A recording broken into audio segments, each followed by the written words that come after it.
Hello everyone and welcome back to Let's Play Banjo-Kazooie. In the last part we continued our way here through Click-Clock Wood and finished off the entirety of spring and summer in the process. And now we're gonna go wrap our time in this world up, thus wrapping up our time in the main worlds the game has to offer. So, something I actively do forget to do until I pretty much leave the fall season here is that last time we actively finished off the plant side quest where we were laying the seeds for that plant to grow in Click-Clock Wood in spring and then gave it water both in summer and here. The Jiggy spawned on top at the time we did it here in fall, but I forget to get that Jiggy until I actively already leave for winter, the final season we have to do here in Click-Clock Wood. But I do make a jump cut to go back there. That's another thing I will often forget just to step in because in my head, for some reason, there's something to do with that plant in winter, but there's not. Also, I mentioned last time that as you go through the world, it technically does get a little safer because there's more easily accessible paths up to the top of the tree. This is what I mean because these platforms just slowly and slowly get more and more built out across the seasons to the point where it's a full complex by the end. Hi there, bear buddy. I need 6 more acorns before winter comes. Have you seen any? So, time for us to finally do what Nabnuts is in this world for. There are 6 acorns in the area surrounding where his house and the tree are that we need to grab. Some of them require precise double jumps, some just need backflips. They're largely all on the planks of wood directly next to where he is. With that said, be careful if you try to get this one in specific because, well, the fall can get pretty disastrous pretty quickly. On top of that, on the little circular platform below me right now, right over there, there's another plank you can see jutting almost like a 45-degree, 60-degree downward slope. There's one at the edge of that, and you need to use the Talon Trot to get that. Otherwise, well, you're falling back down here. There's one specific acorn, though, that's in a little bit of an unusual location. Namely, of all the little planks going out from the area around his house, there's one that goes up to a window up towards the top right of his house. We can break that window, and it's going to be in a pool over here underwater. Similarly to the gold for Blubber back in Treasure Trove Cove, whenever you get next to Nabnuts, Banjo will pull out whatever nuts you have and try to give them to him. You can do that in whatever amount of visits you want to do. I prefer to do it in 1 to 2. I usually accidentally do it in 2, even because I get a little bit too close to him while trying to get usually what I get as the last of the acorns. In specific, the last acorn really showcases either that Nabnuts does not look around his house carefully, or at the very least that he's kind of lazy. It's on the shelf in his room, so what the heck, man. Literally just had to jump on top of your own bed and get onto your shelves and you'd be perfectly fine. You don't even need 6, you need 5. You already had one. You missed one when you were eating them earlier. Which anything might be a good thing for you. After this, I believe our next destination is going to be checking in with Irie with all the caterpillars we found up to now. And I think there's even one like directly on the back of their nest in this specific season. So again, just turn around and you'll be fine. You don't need 10, you need 9. Also, you can jump out his window, which is always kind of nice. Keep that in mind for later, even. Yippee! That's all the acorns I need. Here, take this. I'll see you in spring. And that's our 7th Jiggy. While I start climbing up towards Irie, though, let's actively go back to talking about the game's staff. Namely, the member we left off on about to talk about was Eileen Hochberg, who was the other main producer for the game. Their first project was as a tester for Donkey Kong Country, though they were in the special thanks for the arcade version of Killer Instinct. They were in the US staff for GoldenEye and Blast Core for Rare. They worked on this. Conker's Pocket Tales, they were in Rare Miami special thanks. There's the Winter Switch, by the way. They were Rare in the Sun and Perfect Dark. Star Fox Adventures, they were on production support. And after Star Fox Adventures, their only roles were in the re-releases of Banjo-Kazooie and Tooie on the 360. After the 2 producers is perhaps the most varied person in terms of what they've worked on at Rare specifically and what role they've had. Leigh Loveday, who did the manual for the game. Their first project was actually doing the story for Donkey Kong Country 2 of all things, then they did the character stories for Killer Instinct 2. As I slowly give Irie all the caterpillars she needs, after Banjo-Kazooie they were on Mickey's Racing Adventure on the Game Boy Color as just part of the staff, but they did the writing, dialogue, and story for Jet Force Gemini. They were just main Rare staff for Perfect Dark on both versions of that. Banjo-Tooie, they were just main staff. Donkey Kong Land 3, they did the story. Conker's Bad Fur Day, they were on support. They were on manual production for Star Fox Adventures as well. And that's almost the end of Irie's questline. Thank you, Bear. Irie soon be Big Bird. Must have sleep first. We'll check in with them in winter and finish things off with them there. At this point, the only thing we have to do left here in the fall is to go get the Jiggy on top of the flower that I forgot about earlier. But I had to backtrack and grab that in a jump cut I'm going to do in a moment because I was already in winter by the time I realized I had forgotten it. After Star Fox Adventures, Leigh Loveday stayed working on rare games. Banjo-Kazooie, Grunty's Revenge, they were in production support. Grabbed by the Ghoulies, they were in production. Donkey Kong Country and the Game Boy Advance, they did the manual. Same with DKC 2 and I think 3. No, actually not 3. Perfect Dark Zero, Cameo, Elements of Power, and Conquer Live and Reloaded. They did stuff for the manual there. Same with the 360 version of Viva Pinata. But as of their more recent works with Rare, like working on Battletoads 2020, they were actively part of the social community aspects. They were a proofreader for Raging Justice, Sea of Thieves, they're part of the community managers. Connect Sports, Rivals in Season 2, they were on the script and production, so they've largely been involved in the dialogue section for most of their career in that regard, which I find kind of interesting. After this, though, we're getting into the translators, which is more for the non-English-speaking countries, because Rareware is based in the UK. Specifically, there's Keisuke Terasaki, Masashi Goto, Naruhisa Kamono, Yasuhiro Sakai, and Hisashi Nogami. Keisuke Terasaki started as an assistant on the second Famicom Detective Club game in Japan, but then they were very quickly actively a person of major note because they directed Solar Boy in the Game Boy, as well as the original Fire Emblem. Metroid 2, they were a debugger. Fire Emblem 2, they were a supervisor. Back in Wario Land 3, one of the earliest games actively started talking about the staff, they were a test player there, so we've actively talked about a lot of the more recent stuff back in that LP. Project management is largely what they do nowadays on things like Luigi's Mansion's remake, Xenoblade 2, they were a producer, Mario Origami King, they were project manager, things like that. Before I continue talking about them, let's talk about Click Clock Wood in the winter. For one thing, there's a lot of snow here, so the snowman enemies from Freeze Easy Peak are back, and they'll often have things below them. On top of that, the brambles that are over here by Mumbo's hut can no longer hurt you in the season as they're frozen solid, as is the lake, which you can just walk on top of as well. However, to compensate for how safe the branches now are with the amount of platforms up there, there's snow to deal with now, so a lot of surfaces here give the same slippy and slidey effect that the ground did back in Freeze Easy Peak. So while it's overall safer in terms of the platform count, it's arguably more dangerous at the same time. Mambo's on vacation, you hairy fool.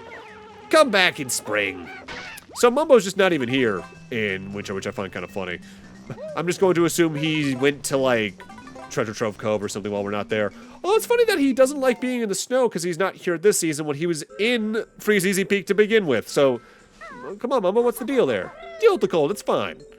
I say that as someone from the northeastern U.S. who's planning to move to Canada in the next year and a half, 2 years, but that's a whole different deal. So because it's winter, the flower we raised is also completely wilted. The beehive has completely crumbled in a way that's honestly kind of weirdly dark. But there's also certain platforms we can now access. Now, the main thing about the snowman from Freeze Easy Peak here is that we want to take care of one that's on a platform just above the main circle around the tree, this one right here, as the Grunty switch is directly next to it. You don't technically need to take it out of the way, but trust me, it makes getting that Grunty switch a lot more simple. The Witch Switch Jiggy for Click Clock Wood spawns in the room where the entrance to the world is, but it's in a hole in the tree on the opposite side of it far up in the sky, so we actively need to use the Bumblebee transformation to get that. Because while you can't enter the other seasons with the Bumblebee transformation, you can at least exit the world with it still. So the next thing I'm going after is actively the first honeycomb piece here in Click Clock Wood. Both of them are actively here in the winter rather than any of the other seasons. And this is maybe the thing I would recommend saving for last in the world at large. I just knew I was right here and I could do it anyway. So the water is frozen here in Click Clock Wood in the winter, except for this little hole here you can still swim in. With that said, while you're swimming in this water, your air drains twice as fast, just like the oily water back in Rusty Bucket Bay. Our goal is to reach the beaver's house before that drains. I have died so many times, not getting the honeycomb piece directly, but getting back out from it, because for some reason there's times in this game where I try to get out of the water and I just kind of get stuck in it for some reason, and since it works like the Rusty Bucket Bay water, you can be at the top and still completely drown. But yeah, directly here on the shelf next to the beaver lies the first of the 2 honeycomb pieces, and thus the second to last honeycomb piece in the game too. The final one we're going to be getting is actively towards where Nabnuts is. Although actually, while we do enter Nabnuts' house, worth noting, the final Stop-N-Swop mechanic is here in Click Clock Wood. Specifically, the final of the mystery eggs, the yellow mystery egg, is found in Nabnuts' house during the winter. In order to spawn it in here in the N64 release, you need to go to the Treasure Trove Cove castle floor and enter cheat. Now Banjo will be able to see it at Nabnut's table.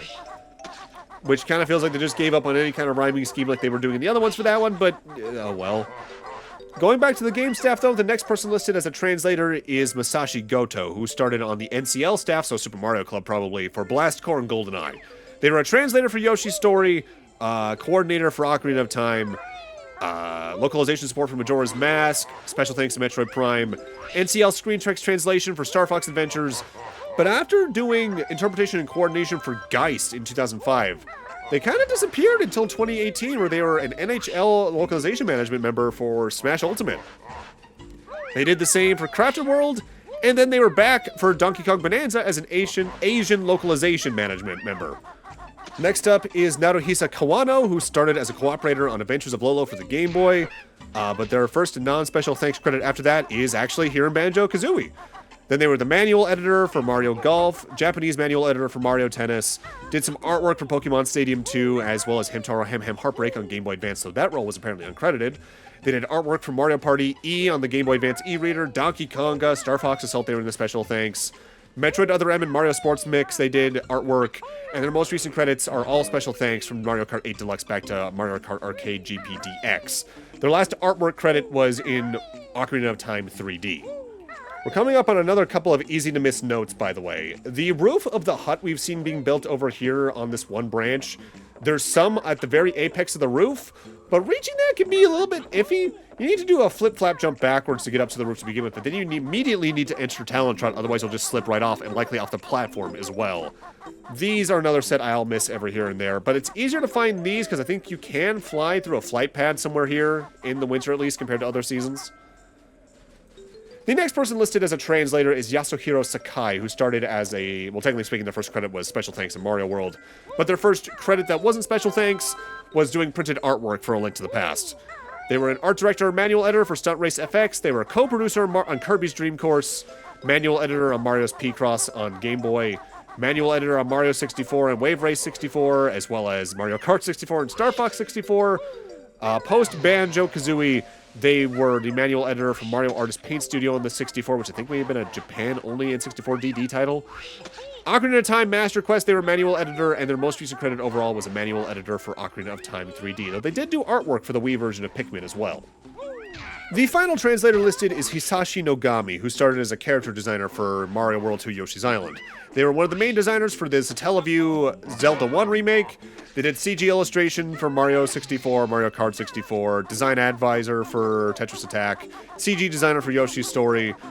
Post Banjo-Kazooie, they were notable for being a pretty frequent director for the Animal Crossing series, starting as early as the original Animal Crossing, Debutsu no Mori, on the N64, as well as its GameCube re-release. That was the first one we got over here in the West. They were also a map support member for Yoshi's Island on the Game Boy Advance. If you come here in winter, Nabnuts has found a little friend. Acorns. Post Animal Crossing Wild World, they did things like being Mii support members for Wii Play and Wii Sports, supervisor for Yoshi's Island DS, director of City Folk, Tomodachi Collection on the DS, they were Mii support. Special thanks in New Leaf, Tomodachi Life, they were Mii support again, so they did a lot involving the Mii system, probably just on the back end for the Wii moving onwards. They've been a producer largely ever since, being a producer for Splatoon in general, as well as pretty much every Animal Crossing game that's happened since. Their most recent credit was Dragon Drive, that game I think that's not even out yet technically, as a producer for that. So by flying near Nabnut's house, we can go over here and break that window, and you can either jump on top of this platform or fly into the window after that, and in here is going to be the other of the two honeycomb pieces for Click Clock Wood. And thus, with this, we will also have every honeycomb piece in the game, so our health is going to be at its maximum. We are one very healthy Ursine, I think is the scientific name for bears. I think that's what it is, because Ursa Ring and Pokemon. Notably, the next set of credits is actually the voice actors for the characters that do the barks, namely like Chris Sutherland, who is, I believe, head programmer of Donkey Kong Country 1, is Banjo-Kazooie. Grant Kirkhope, the overall composer, did Mumbo, some of the Jinjos, some of the enemies, and the Pots back in Mad Monster Mansion. Evelyn Novakovic is Tootie and Brentilda. She was largely a sound team member for things like Donkey Kong Country and DKC3. Well, you're looking pretty big here, Eerie. Eerie, mighty eagle at last. Watch me as I fly into the sky. Now that we've given her a shitload of caterpillars, Erie's fully grown, and for that we're going to get ourselves the final Jiggy here in Click-Clock Wood. I have reward for Bear Friend. Here it comes.